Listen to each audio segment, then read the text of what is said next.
I just wondered if you had something. I mean, you could have had the personal biggest for you. No. We won. I was happy.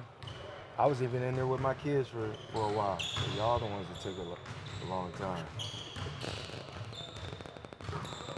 If y'all made a story about that, that is No, we didn't sad. make a story about it.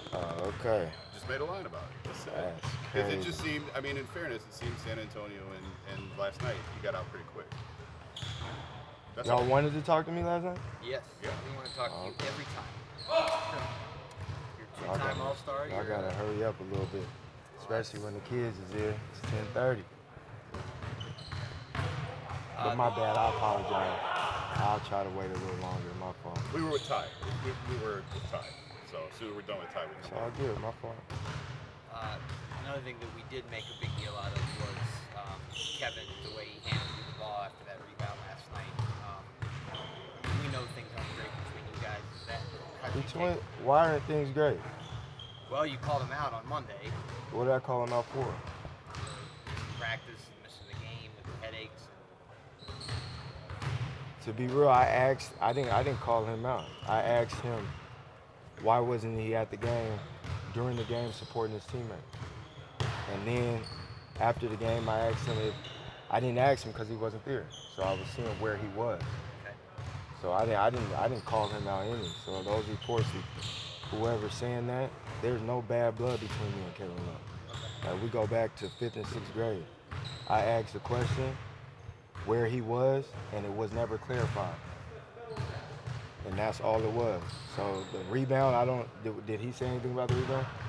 He wasn't asked about it, but I mean the optics were, he grabbed it and instead of flipping it to you or bouncing it, handing it, he bent over and kind of dropped it to you. And then you see I was smiling right after.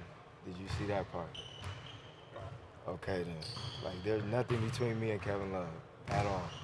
I approached him about a situation and it went out of house like it shouldn't have been, but it was not nothing bigger than what the world was trying to make it, like some type of beef between me and him.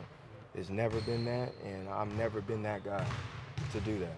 So to clear all that false whatever everybody's writing up, 'cause that's not cool at all. From a bigger picture, I mean, we've gone over and over it with your hip, leaving that out. Do you feel like you are fitting here within the offense and with the other stars? Do you feel like that is something that? I mean, not as well as I want to right now, but it's gonna take time. Like I'm in a whole new situation. I'm used to having the ball every play. I'm used to making most of the plays. So I got to figure out, and this team has to figure out how we can use each other's strengths and use that as a positive. And it's gonna work out. It just takes some time. And I'm not back to who I am. So like I'm trying to figure out how to play with LeBron. I'm trying to figure out how to play with Kevin Love. At the same time, trying to get my rhythm back in real live action. So that's gonna take time. And I mean, I'm not panicking. I don't think anybody in this locker room is panicking, but the people outside this locker room, which is fine. They're entitled to their own opinion. But one thing about me, I'm gonna keep pushing. I'm gonna keep grinding, and it will work. At the end of the day, it will work, and I'll figure out how to use my strengths with this team and vice versa. We spoke to Derek just before you. He said he's been on dysfunctional teams in the past. That's his word, not ours. Um, what do you think about that difference, guys? Can you tell whether it's going to be a positive or a negative at this point? I mean, I don't know. It was just something that was brought up and it's bigger than what it was. It's bigger than what we talked about on Monday.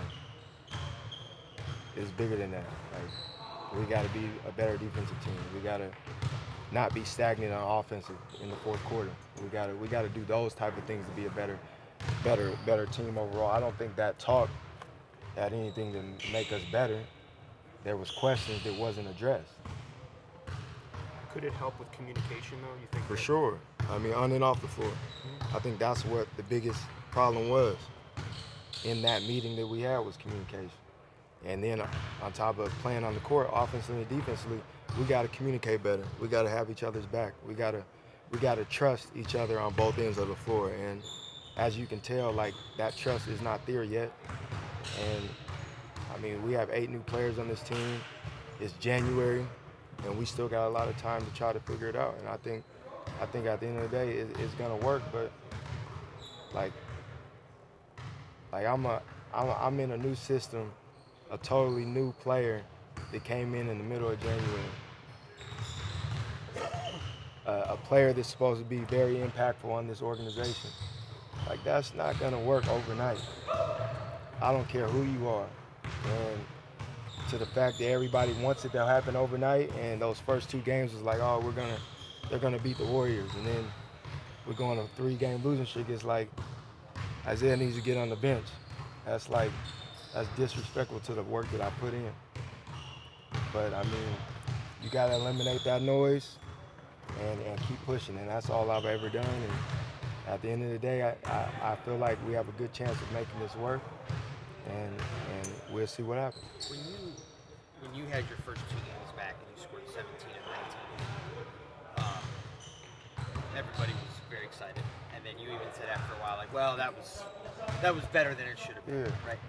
So then, you know, in your first 8 starts, you guys were outscored by 23 points per 100 possessions.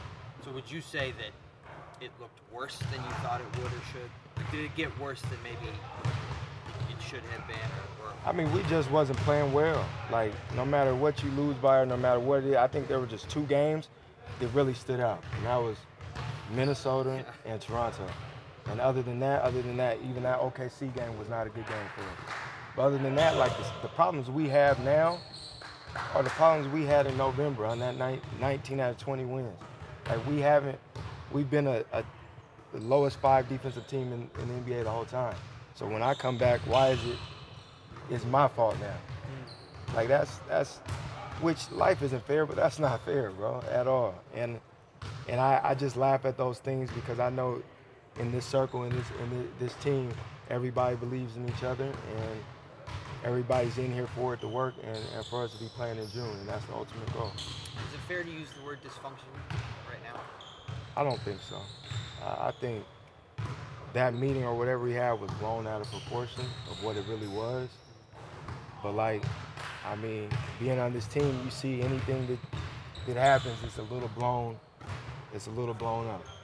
And it is a little more than what it really is. And I mean, that's just, I guess, being on a team with LeBron James, that's what happens. But every day is a new day, and I think for the most part we've been as positive as we can be with all the extra noise from the outside. And I know playing better and getting wins will quiet all that extra noise up, and that's our plan of attack. You mentioned extra noise and stuff being blown out of proportion. Does that make what you guys are trying to accomplish even more difficult? That there's all this stuff that swirls around this team, drama, dysfunction, however you want to categorize it. Does that complicate for you guys as players what you're trying to accomplish? I think it does a little bit. I mean, at the end of the day, we're human. So people could be like, man, I don't see none of that. I don't worry about any of that. But, like, you're human. You got friends, you got family, you could block all that out, and people are still gonna figure out a way to get that information to you. So, I mean, it's definitely tough, but we're professional athletes. It comes with the business, and you just got to keep pushing. You got to somehow figure out to have tunnel vision and really lock in on what's very important, and that's these players, this organization, and the ultimate goal of winning the NBA championship. Has anyone in the organization approached you about shot selection, about your shot selection? No. It hasn't been a topic? What do you think about that? I've had people in the locker room kind of wonder about. Ooh. I can't tell you who. And it's like that. I'm just. I mean, if We're they trying to worried be about straight my with you. shot selection, they must not seen me play the last few years. Like, that's all I can say about that. If somebody's worried about that, what did you trade me here for? To not shoot? To not find my rhythm? To not be Isaiah Thomas? That I can't be anybody else. So whoever's saying that, I mean, I don't know what I'm here for if I'm not here to score the ball and make plays after being off 7 months. You mentioned earlier about coming off the bench. Has that ever been brought up to you? No, it hasn't. You know, sometimes with these questions, we're not suggesting It's all that it good. should. I mean, I'm not a rookie, so I understand that. Like, I know what y'all got to do, but I'm letting you know what's real. In that meeting, since we're talking about what was real, did anybody say anything to you about your comments about Boston caring more about defense, about the practice habits here? Did anybody bring that Nah, up? and it's crazy because that Boston question was bigger than what it was. Like, you asked that question, Yeah. and you asked what was the difference. Yeah. And I told you the difference was we played harder, and it seemed like we trusted each other more in that end. So people made it seem like I keep bringing up Boston. Like, Oh. you asked that question, Yeah. That's not and how I I wrote answered it. Yeah. And no, I don't think anybody else thought of it as anything else. If you really read or seen the interview, like, I'm not comparing this to Boston, but I do know practice makes you better and watching film makes you better. And we've done that the last week and a half, 2 weeks, more than we have this season.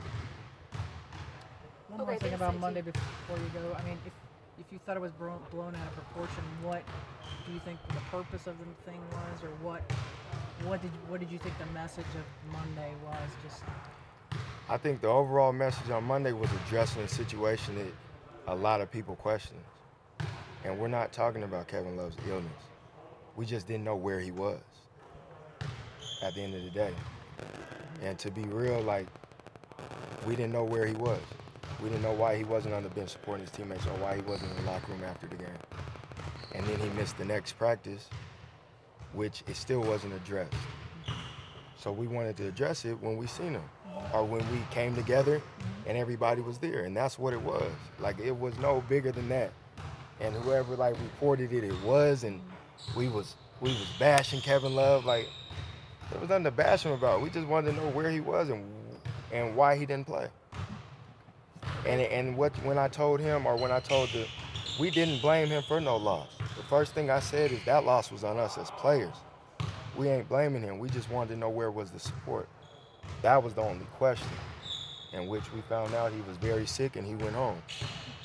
And the only reason why I got blown out and it would lasted longer than it was is because he missed practice the next day and it still wasn't addressed.